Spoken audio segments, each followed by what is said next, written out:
I get to Notre Dame, and there's 11 black kids in the school, and all boys.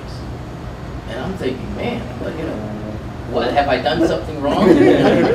And I actually went to Notre Dame to play basketball. And I always tell everybody, I was a lot taller when I was younger. But I did. I went to Notre Dame to play basketball, and I got there, and we were very good. But they also recruited a kid by the name of Austin Carr. And when they recruited Austin Carr, there wasn't a lot of room for Rudy Keeling. I did a couple of dumb things. It was semi-dumb. The first was because I wanted to play basketball, I had gone to school to be an engineer. But when you go to school to be an engineer, you got to take all these labs, you take chemistry, you take... So I figured I want to play basketball. So I dropped engineering and became a math major. First dumb thing. When I finally figured out that Austin Carr was coming and I wasn't going to play anymore, instead of staying at Notre Dame, I transferred and went to Quincy College. Quincy College is another Catholic school in Illinois, but they had girls. So that was a plus. And I actually met my wife at Quincy College. And I went there, we played, it was NAIA back then, and the big legacy of Quincy College, and this actually happened before I was there, but they used to have guys like Willis Reed and that come in and play, because those guys were in NAIA, and that's when NAIA was every bit as competitive as the NCAA. Went to Quincy, graduated from Quincy, and married my wife. We went through that. I took her home to meet my family, and she said New York is a great place to visit, but I don't want to live here. And I went back. Well, let me tell you a little story about that too. My wife is from Peoria, Illinois. We took her to New York, and my sister and I took her downtown to shop. So we took her down to 34th Street. Well, it was a Saturday, and it's packed, and she's from Peoria, and she's looking at big buildings and that. The lights change, and everybody starts to cross the street. Well, she crosses the street with them. We were crossing the street this way, and she crossed that way. Lost. She was lost for a half hour. And when I went back and got her, I want to go to your mother's house. I don't want to stick up there anymore. And I knew I would be living in Peoria.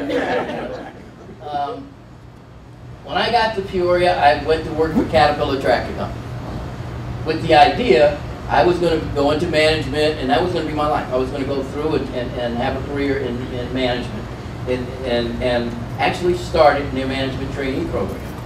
We had gotten married in the church right up the street from us, and the priest came down the street and said, I know that you play basketball, and we need a coach to coach our 8th grade boys. Would you like to do it? And I said, I'll do it if you'll give me the key to the gym. And he said, yeah, sure. If you're going to be a coach, you got to have the key to the gym. And what I wanted was to be able to go in and play when I wanted to. So I got the key to the gym. I went in, and I coached these kids. And we had a run of very good 8th grade players. And we won. They would have like archdiocese and championships and stuff like that.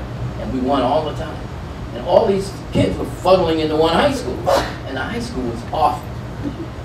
And at that time, the athletic director and the principal of the high school came to my house and said, Rudy, we would like for you to be the assistant basketball coach at Bergen High School. And I'm thinking, well, if I'm the assistant coach, do I have to teach? And they said, yeah, you have to teach. And I said, does that mean I have to give up my job at Caterpillar? And they said, yeah, if you want to be the coach. I think I had 3 little kids. And I'm thinking, man, can I do this?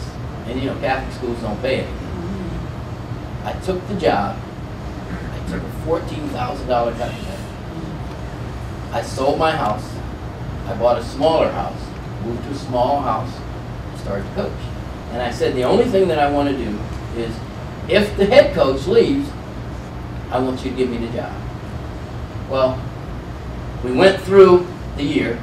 And I had a bunch of kids who I had already in grade school, and they were playing on the JV team. That was my team. And we won I guess it was an archdiocese tournament or something. And the varsity team went 2-22. And they fired the coach. And true to their word, they came and they asked me to coach. and I took over that team. After 1 year of being a high school coach, I now was the high school varsity coach. And in 3 years, now you got to remember, the kids who came in as freshmen, I coached them in my JV team. So I coached them JV, and then I took them all up to the varsity. In 3 years, we went to the state championship. And I was coach of the year in Illinois, and very proud of myself, and thought, boy, this is going to be my career. And at that time, Bradley University had a turnover in coaches, and the head coach came and asked me to be his assistant. So I've gone from a priest asking me to help him to the principal of the high school asking me to help him to now a college coach asking me to help. You know, and I don't know if any of you are big basketball fans, but our head coach's name was Dick Versace. Now, Dick Versace he was a very good coach. He's out of his mind. He is. We went and played in the game in Hawaii, playing the Rainbow Classic, and we're playing against the University of San Francisco, and they had Quentin Daly, and they had the real big kid, I can't remember his name, that played for the Bulls. They had a great team. They were ranked like third in the nation, and we're playing them right down to the end, and at the end, we're up 2, and they're shooting the last shot. They shoot the last shot and miss, and we're celebrating. Great win for us. We're celebrating. And I turned and I looked at the official, and the official goes, and I said, Dick, they called the foul. And he said, no, they didn't. I said, they called a foul. The referee called a foul on one of our guards and said he fouled the shooter. Dick was so irate. He went over to the official.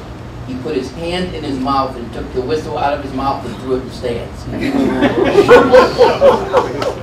So he got so many technicals. We lost by 7.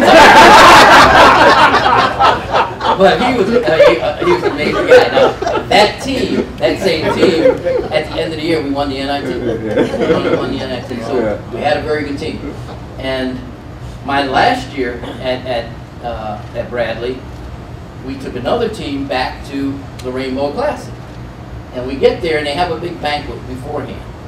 And we're going through the banquet, and they have the MC up, and they said, Coach Versace, we want to introduce you to, and the official who he took the thing out of his mouth, he was a Japanese official or something like that.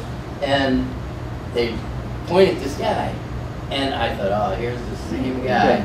And everybody in the whole place starts laughing, and Dick turns red, and and it wasn't the same guy. But that team, we ended up going 32-3, best record in the nation, and we, Dick was coach of the year in the nation. We had Hersey Hawkins on our team, and we ended up losing to Louisville, and Louisville won the national championship.